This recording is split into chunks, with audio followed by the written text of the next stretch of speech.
What up?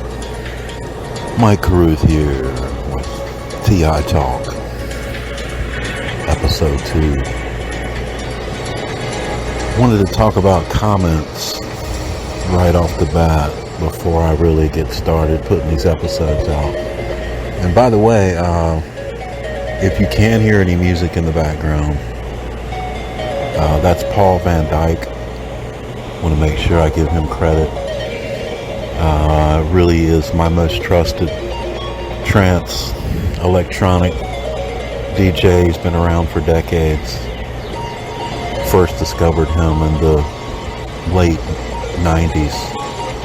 If that tells you anything. Yeah, like 25, 27 years ago. So I trust the dude. Good tunes, good music. Not a lot of lyrics, not a lot of words, which I actually prefer. And when he does use words and lyrics, it's tastefully done. And if you're a targeted individual like I am, you either already or will come to understand exactly what I mean by that and why that's important. But moving on, I just wanted to say,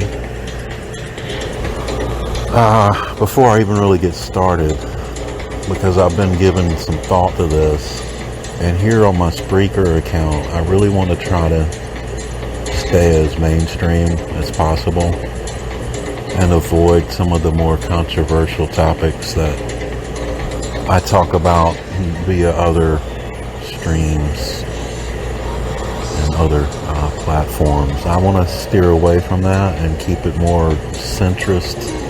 If that's possible, I don't know if it is, but I'm going to try. But in keeping with that kind of inner policy or this inner vision I have for this particular channel, I'm not going to be responding to comments. I want you to get what you get out of this, and I want to keep the comments there for you all to talk amongst yourselves about what you get out of these podcasts. As much as I harp on the importance of not being afraid to offend anyone, I'm afraid, in all honesty, that my directness is going to be a little too much for people. This is based on previous experiments that I've done, and yeah, I'm a very direct and honest person, and I would say honest and direct. Honesty comes first, but it can come across a little harsh, and I'm not looking to step on any toes, and I want people to be helped by this. That's the purpose of me putting it out there, because,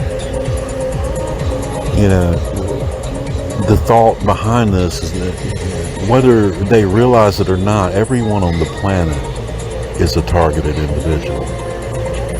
And so sooner or later, I really do think there will be many, many more people who will identify with that label. And we'll probably be looking for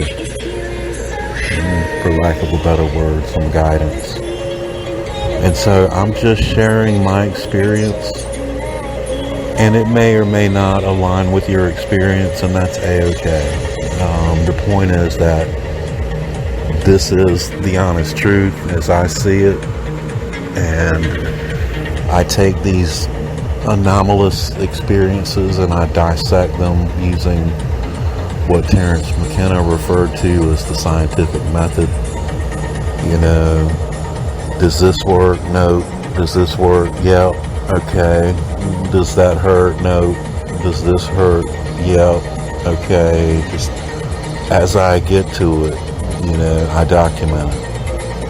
And, the hope is, even though I'm not a big fan of hope, to be quite honest with you, it's a dangerous drug. It's another story, another topic, another day.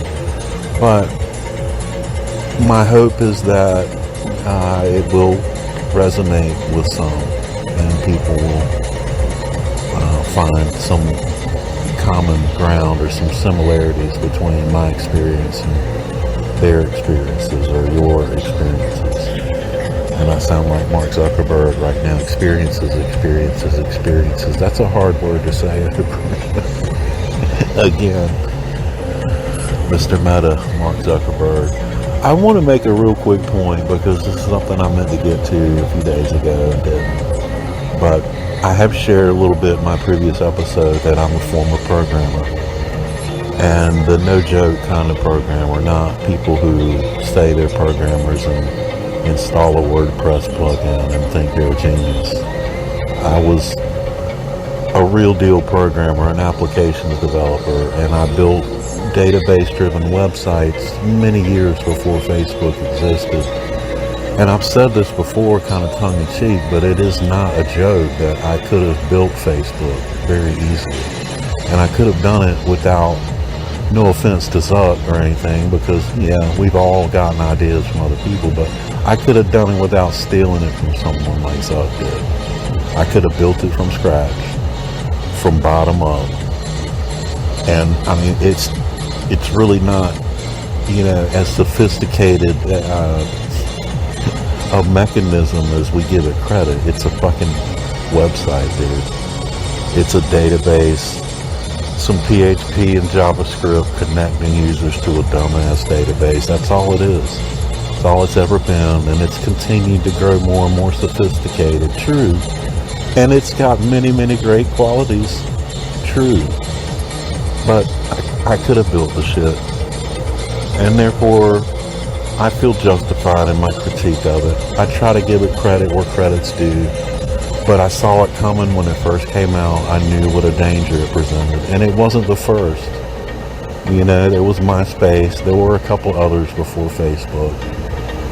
But really that period of time, the mid-2000s, I was right there in the thick of it as a developer, as a programmer. And I instantly recognized the danger that was ahead. And it has played out exactly as I knew it would. And so, in combination with the smartphones, which I absolutely despise, still to this day, even though I'm recording this audio on one because the microphone on this phone is better than anything else I've got, I keep my phones off if I'm not using them. I do things that are completely, 180 degrees counterclockwise to what everyone else does. Like, I'll give you an example.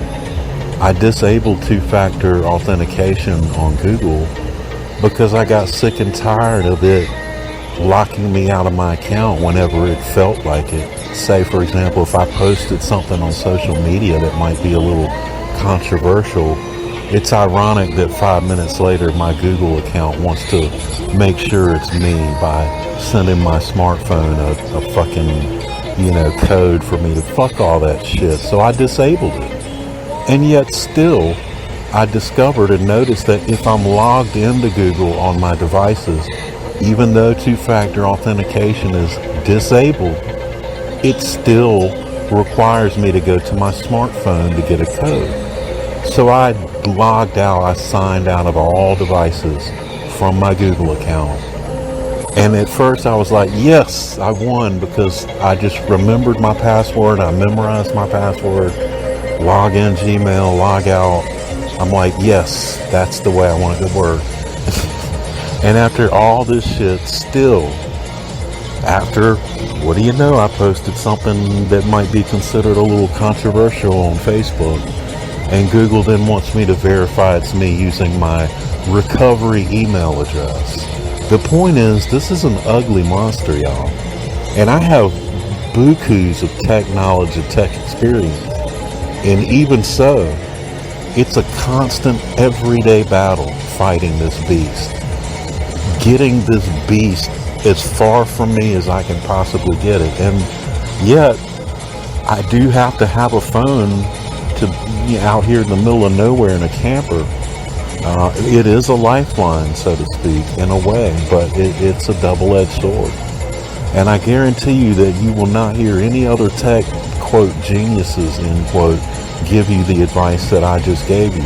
But it is, in my experience, especially if you feel like you are being targeted, it is in your best interest to take every step to de-Google your phone, your laptop, your PC, in every possible way you can to take away their power to control you and to threaten to lock you out of your own account with your dumbass smartphone.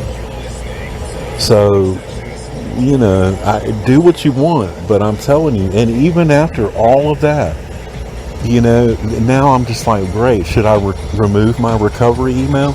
I think I may just do that, because that's going to be the last option that Google has to lock me out of my account. As long as I remember my dumbass password, there should be absolutely zero reason for Google to ask me to confirm that it's really me. I entered my correct password, did I not? What else do you need to know, Google? My password is as strong as it gets. So take these, you know, little nuggets to heart.